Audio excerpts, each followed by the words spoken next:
Sa bawat pusong napagod, sa bawat pag-ibig na nasaktan, sa bawat pangarap na patuloy lumalaban, maligayang pagdating sa anino ng puso.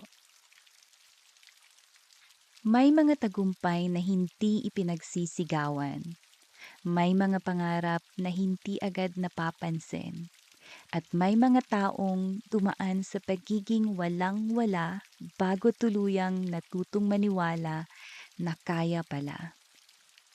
Ito ang kwento ng isang taong walang ibang sandata kundi ang tiyaga at pag-asa. Lumaki siyang sanay na sa kakulangan. Kulang sa pera, kulang sa oportunidad, kulang sa kumpiyansa sa sarili. Madalas niyang marinig ang salitang, "Hanggang diyan ka na lang. Ganyan na talaga ang buhay.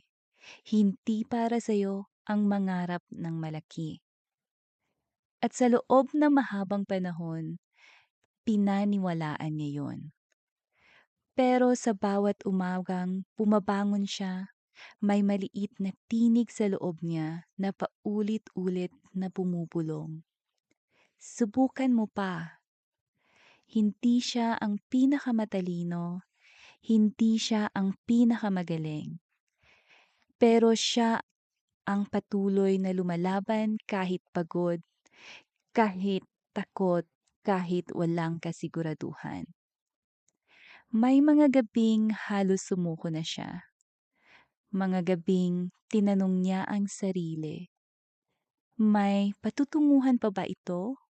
May makakakita pa ba sa pagsisikap ko? Pero kinaumagahan, babangon pa rin siya. Hindi dahil sigurado siya sa tagumpay, kundi dahil ayaw niyang talikuran ang pangarap. Unti-unti may nagbago. Isang maliit na oportunidad, isang taong naniwala, isang tagumpay na halos hindi napansin pero sapat para magpatuloy siya. Hanggang sa dumating ang araw na hindi na siya tinatawag na wala. Hindi na siya tinitingnan bilang hanggang diyan na lang. Hindi man siya naging perpekto, hindi man siya naging sikat, naging sapat siya. Naging matatag, naging patunay na ang pangarap ay hindi lamang para sa mga pinalad, kundi para sa mga hindi sumuko.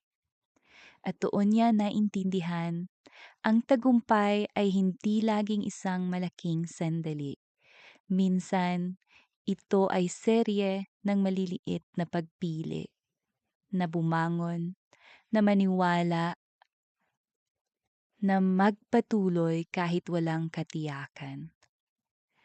Kung ikaw man ay nasa yugto ng buhay, na pakiramdam mo ay wala ka pang nararating, tandaan mo ito. Ang wala pa ay hindi wala kailanman. May mga pangarap na mabagal dumating pero mas malalim ang ugat. At kapag dumating ang tamang panahon, mamumunga rin ang lahat ng tiyaga. Hindi mo kailangang patunayan sa mundo na kaya mo. Sapat ng patunayan sa sarili mo na hindi ka sumuko. At balang araw, kapag may lumingon sa likod mo at magtanong, paano mo na kaya? Ngumiti ka lang at sabihin, hindi ako sumuko. Hanggang sa muli, dito sa Anino ng Puso.